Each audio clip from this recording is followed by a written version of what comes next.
Started in 1971, Deem's Kitchen and Bath is recognized as one of the top brands on the Nature Coast of Florida.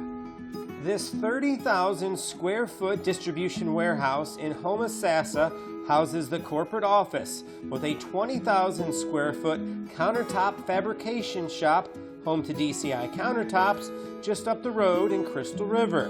The company motto for years has been, "Don't just dream it, Deem it."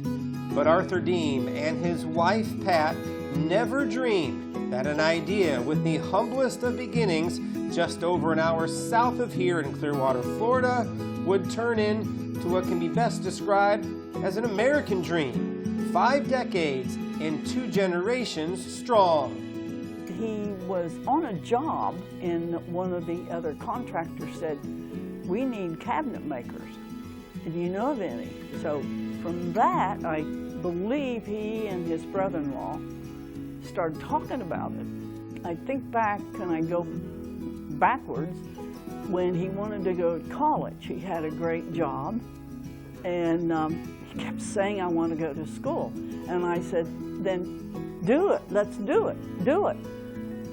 Well, and he came home that night and he said, "I quit my job and I have a speeding ticket. How are we going to get to college?" I felt the same feeling when he said, "Butch and I are going to build cabinets." I was like, what are we doing now? And it's like a leap of faith. We never went without food. We always had roof over our head, and he was very smart. So what am I going to do? Say no? So Pat said yes, giving all of her support to the newly named Deem's Cabinets, with one simple rule for her husband Art. Because I had 2 kids and we were living with his sister and her husband and 2 kids.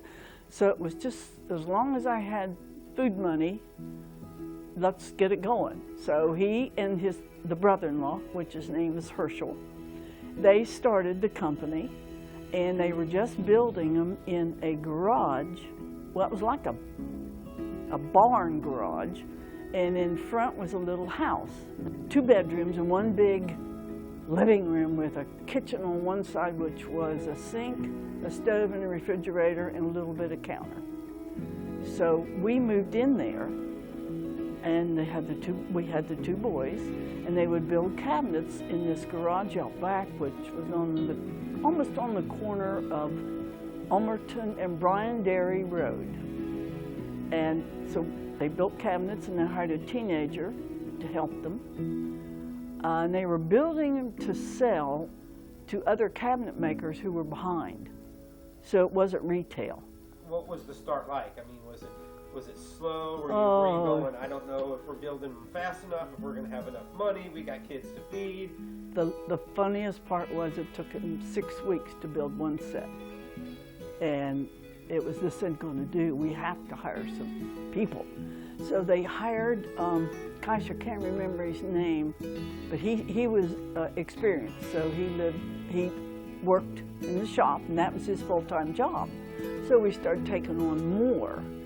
And the one thing I remember was so interesting was Jerry Custer Builders, he wanted a desk. And Art built the most beautiful desk, designed it, made it, and Jerry was so impressed that he took pictures around. So we started getting more business. The long-term business plan for Deem Cabinets in 1972 wasn't very long-term at all. In fact, it was more day-to-day. Art planned on building quality cabinets, hoping the orders would continue to come in. I don't think we thought that way. Okay. I think we just, like the seat of our pants and see where it goes. And if it didn't work, then he'll go back to work for Custer, or he had applied because he was a school teacher in Tarpon Springs as the head football coach, but he just wasn't ready to go back into teaching. So it just started that way, and we got bigger and bigger.